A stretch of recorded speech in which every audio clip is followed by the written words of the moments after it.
pipino. Bini-blender niya. Manguya, walang ipin. Ayun na. Ay, sarap yun. Hindi yan pwede sa bata. May sili yan, maanghang. Oo, gusto ko sili. Gusto Hindi. ko sili. Sige. Pag hindi mo kinain yan, mamaya, tingnan ko kasi ganyan. Wala. Ayaw ko yung gulay. O, tingnan mo. Ikaw, ang kain mo?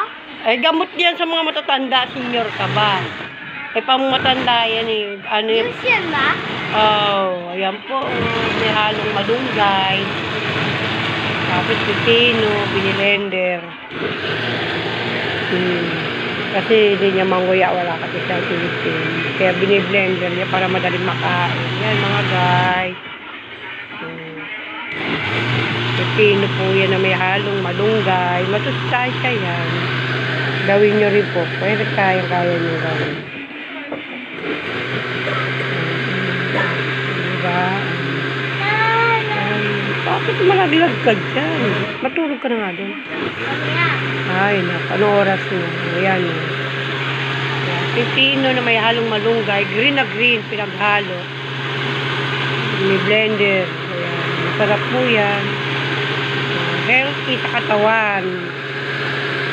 Healthy po yan sa katawan. Ayan. Diba mga guys? Ayos. Diba? Ganda po yan. Kayo meron kayo sa ganyan sa bahay ninyo. Pwede nyo pong gawin yan. I-blender nyo po ang para madaling kainin. Hindi na kayo ngunguya-nguya. Lalo yung mga walang ipin. Nakatulad ko. Diba? Ayan. The best. Ang bango. Amoy pipino na may halong malunggay.